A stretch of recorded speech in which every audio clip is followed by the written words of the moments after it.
असुर हैं, एक विदल एक उत्पल, दो असुर हैं। एक का नाम है विदल, दूसरे का नाम है उत्पल।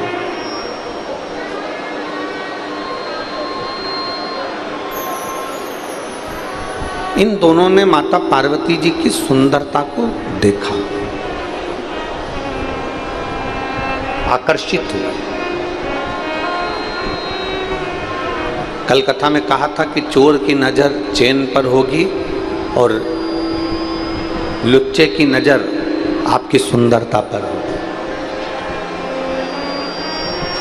ये विदल और उत्पल, ये दो जो असुर हैं, विदल और उत्पल जो राक्षस हैं, दो असुर हैं, उन विदल और उत्पल ने माता पार्वती जी को देखा तो उनकी सुंदरता की ओर आकर्षित हो गए।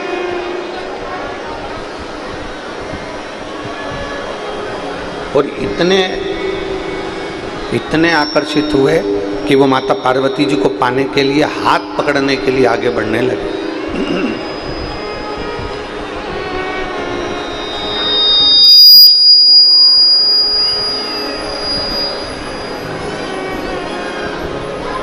माता पार्वती जी का हाथ पकड़ने के लिए आतुर होने लगे और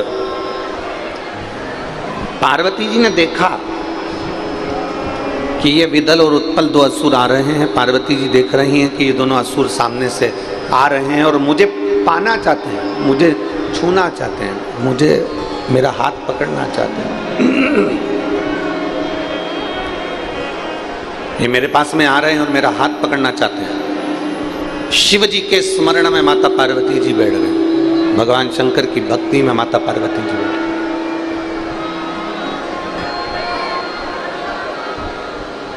और जो पार्वती मैया भगवान शंकर की अविरल भक्ति में डूबी,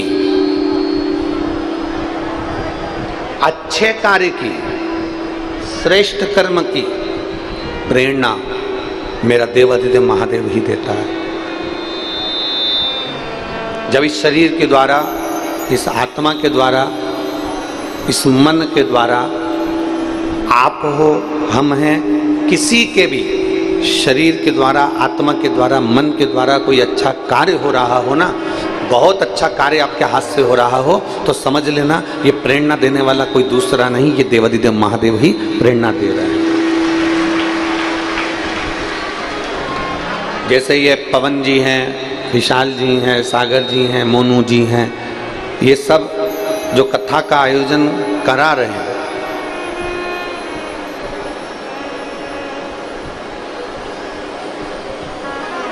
पवन खंडेलवाल जी हों, विशाल खंडेलवाल जी हों, सागर खंडेलवाल जी हों, मोनू साहू जी हों, ये सब जो कथा का आयोजन करवा रहे हैं,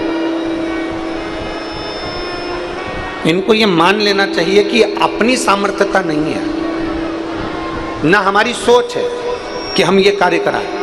ये तो देवाधिदेव महादेव ने और आपके पितरों ने, आपके पूर्वजों ने कोई आशीर्वाद तुम्हारे को दे दिया, जिससे ये शिव महापुराण की कथा आज यहाँ विराम की ओर जा रही है। ये आशीर्वाद है उनका, कहीं ना कहीं उनकी प्रेरणा है, ये कहीं ना कहीं उनका आशीर्वाद है।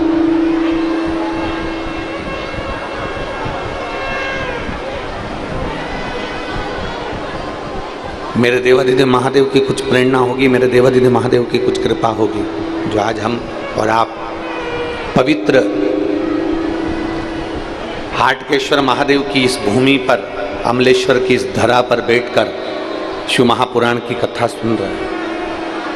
कहीं पुण्य होगा हमारा, कहीं हमारे पूर्वजों का आशीर्वाद होगा, कहीं देवाधिदेव महादेव ने कोई अच्छी बुद्धि, चित्त, प्रेरणा हमको दी है।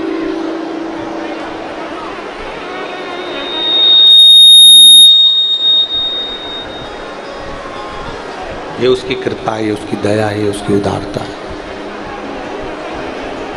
पार्वती मैया ध्यान में बैठी हुई है, माता पार्वती जी ध्यान में लगी हुई है, और माँ जगत जननी माता पार्वती जी जब ध्यान में लगी हैं, शंकर भगवान ने उनको प्रेरणा दे दी। गणेश जी के हाथ में एक अस्त्र होता है एस की तरह, उसको कुंदुक कहते हैं।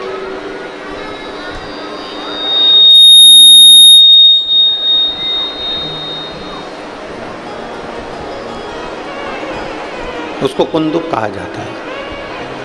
पार्वती जी ने उस कुंदुक को उठाया और कुंदुक को उठाकर जो प्रहार करा विदल उत्पल पर, विदल उत्पल के प्राण तो छूट गए पर वो कुंदुक जाकर देवादिदेव महादेव के पास में गिर गया, शिव जी के चरणारविंद के पास में गिरा।